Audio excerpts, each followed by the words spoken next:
Assalamualaikum warahmatullahi wabarakatuh.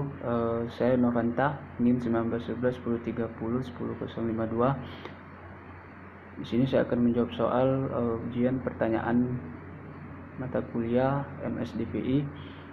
Mana pertanyaan pertama adalah jelaskan landasan logis mengapa potensi sumber daya kelautan dan perikanan khususnya Provinsi Aceh patut dikelola dengan baik, ditinjau dari sisi ekologi, ekonomi, politik, sosial, dan budaya. Baik, jawabannya adalah pengelolaan sumber daya kelautan dan perikanan dilakukan dengan prinsip berkelanjutan, yaitu menyeimbangkan kepentingan ekologi, ekonomi, politik, sosial, dan budaya.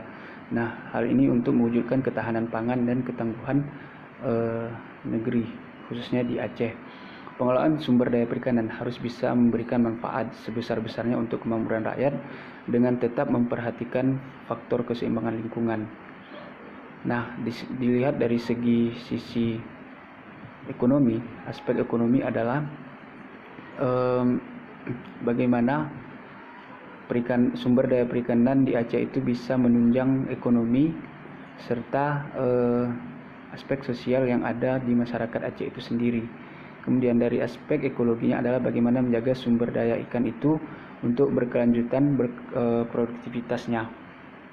Adapun dari aspek politiknya adalah bagaimana dinas-dinas terkait dengan pemerintah, terutama pemerintah Aceh dan Dinas Kelautan dan Perikanan Aceh itu bisa berkontribusi dan bekerja sama dalam mencapai tujuan yang telah disepakati bersama, terutama apa-apa yang menjadi program dari Dinas Kelautan dan Perikanan Aceh itu sendiri, sehingga hal ini bisa didukung oleh pemerintah Aceh itu sendiri, sehingga pemanfaatan pengelolaan sumber daya perikanan di Aceh itu bisa mencapai tujuan dan kemanfaatan yang berkelanjutan.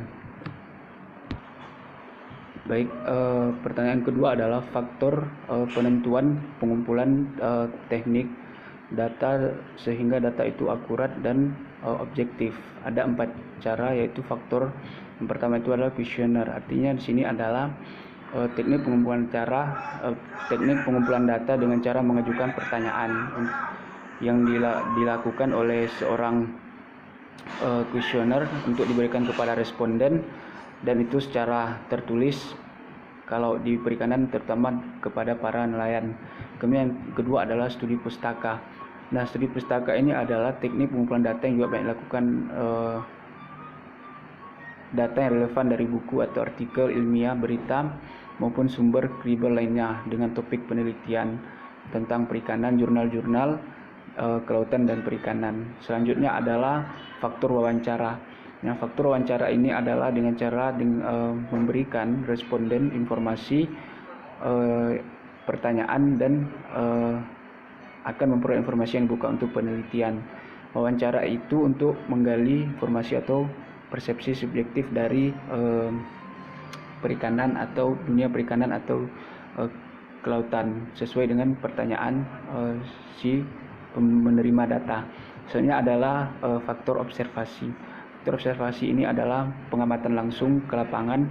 Kalau misalkan dilakukan secara langsung, misal ke pelabuhan, atau langsung melakukan pengamatan ke tempat-tempat pelelangan perikanan atau sumber daya perikanan. Pertanyaan selanjutnya adalah sebutkan faktor penyebab berpotensi kurang berhasilnya beberapa program pemberdayaan masyarakat perikanan.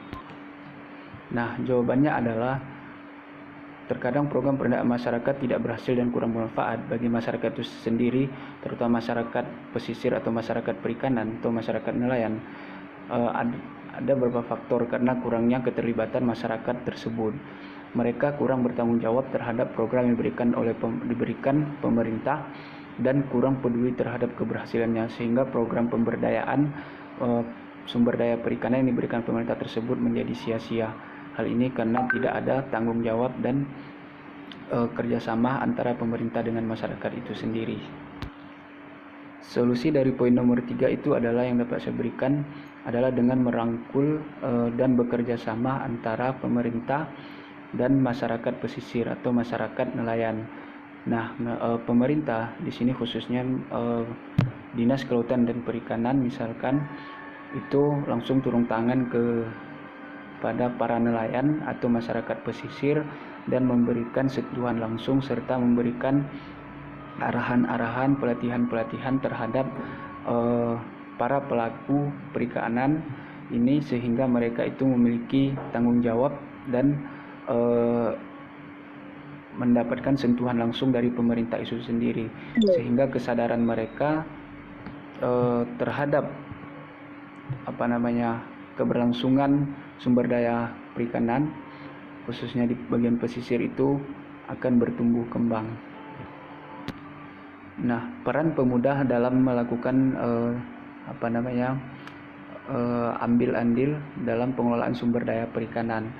Nah, yang pertama itu adalah menjadi volunteer atau menjadi relawan terhadap para pelaku perikanan, terutama masyarakat pesisir.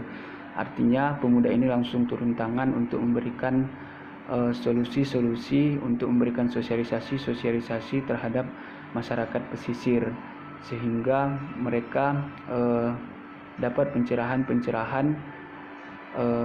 dari para pemuda tersebut. Nah, yang kedua adalah dengan cara turun langsung terhadap pelaku usaha perikanan ini. Misalkan kalau nelayan turun ke laut, maka pemuda juga harus turun ke laut, sehingga dapat mengambil sebuah kesimpulan yang sama-sama bisa dimengerti, tidak hanya kesimpulan di satu sisi belah pihak.